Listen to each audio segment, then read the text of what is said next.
Peut-être je vais vous décevoir, Non, je ne serai pas déçu, j'en suis sûr.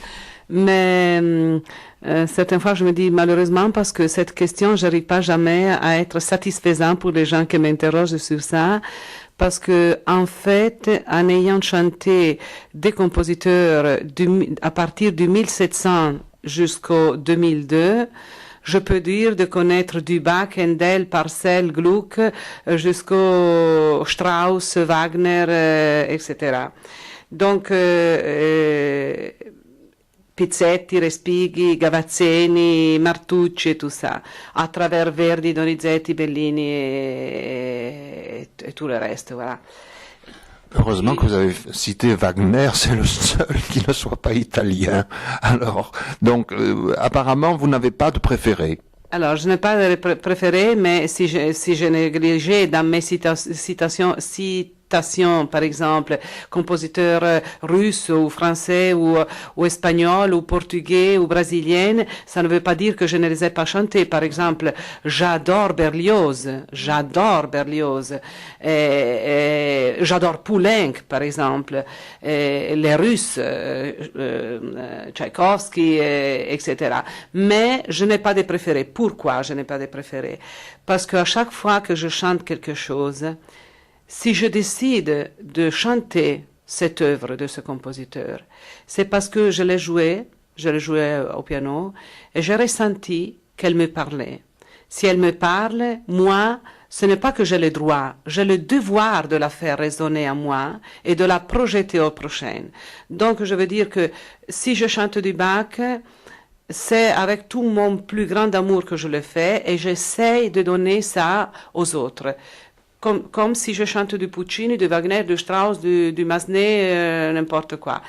Mais sans doute, il y a des œuvres, pas des compositeurs, des œuvres, donc ça veut dire des situations, des contes dramaturgiques qui m'ont particulièrement investi. Et là, je peux sans doute citer Médée de Cherubini, Parisina de Mascagni, Rosenkavalier de Strauss, La Vida breve de De Falla, La Vierge de Massenet, Ève de Massenet, Marie-Madeleine de Massenet, Esclarmonde de Massenet, La mort de Cléopâtre de Berlioz, etc., etc., Puccini, Tosca, Manon Lescaut. Donc, comment on ferait une liste de moins 160 œuvres? Alors, j'ai bien vu que à votre sourire aussi, qu'avec un brin de malice, vous êtes plus à citer le Massenet, mais il n'y avait aucune de ma part quand je vous ai dit que vous aviez sauvé Wagner dans une première liste. Non, je ne faisais pas un complexe de petit français négligé. Non.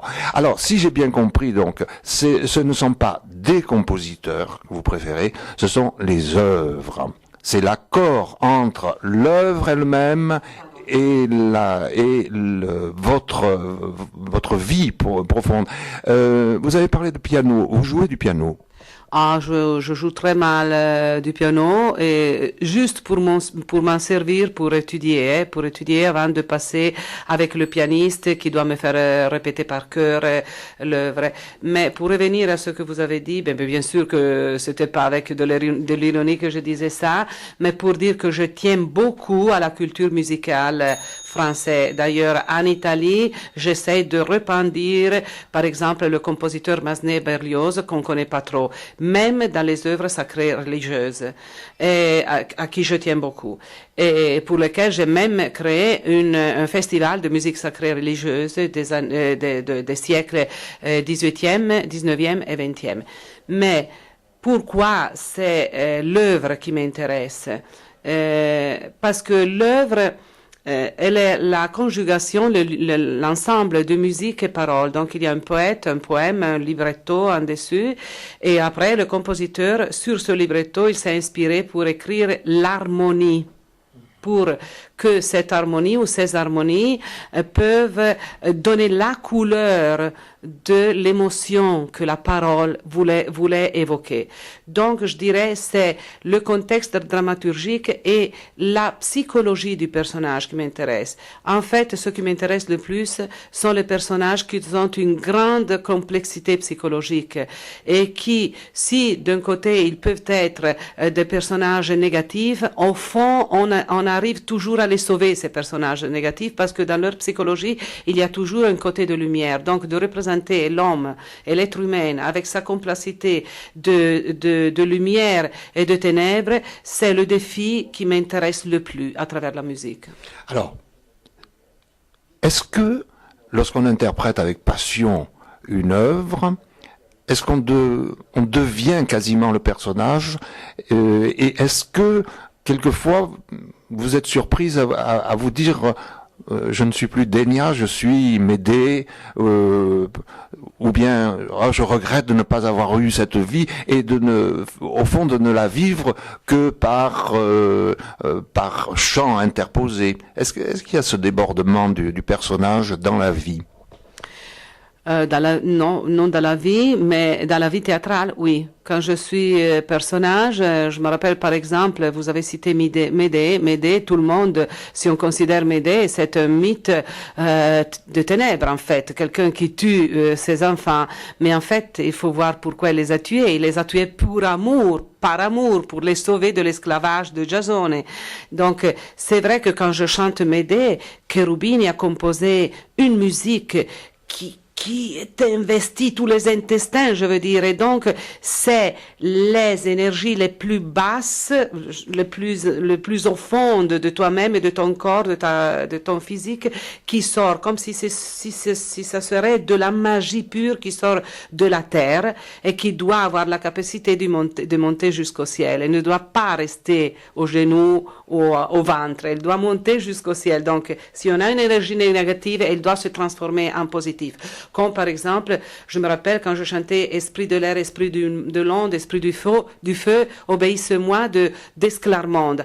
Alors, il y avait des contrées en saut de 2 octaves à chanter. C'était quelque chose d'une difficulté épouvantable à chanter.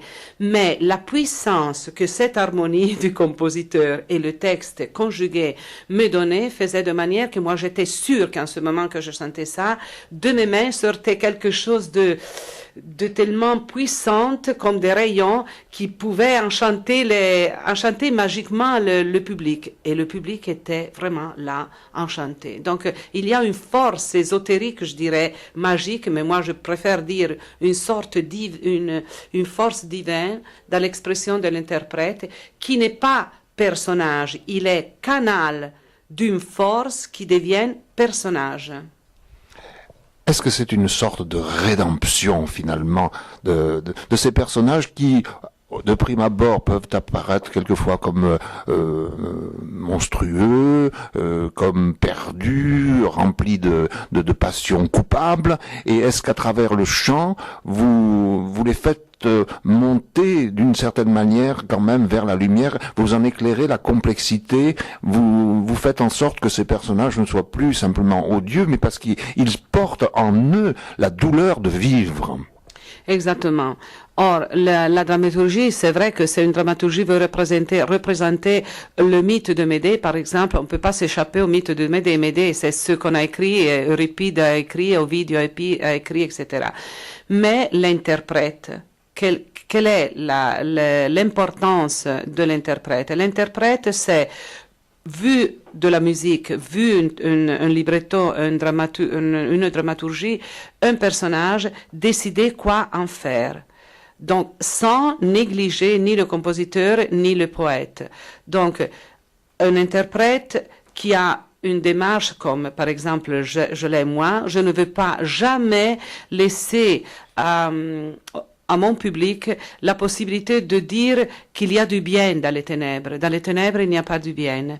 Donc pour moi, c'est pas toujours coloré de rose les choses, mais c'est au contraire voir qu'à travers un cri de douleur, on peut comprendre pourquoi on crie, pourquoi on maudit, pourquoi on fait des choses, on commet des crimes épouvantables. Et c'est pour ça que je veux absolument faire mon service avec mon association chez les détenus, par exemple, parce que chacun doit reconnaître en soi-même la possibilité cathartique de reconnaître sa culpabilité, sa faute, se pardonner, la pleurer, se pardonner pour commencer un chemin de rédemption.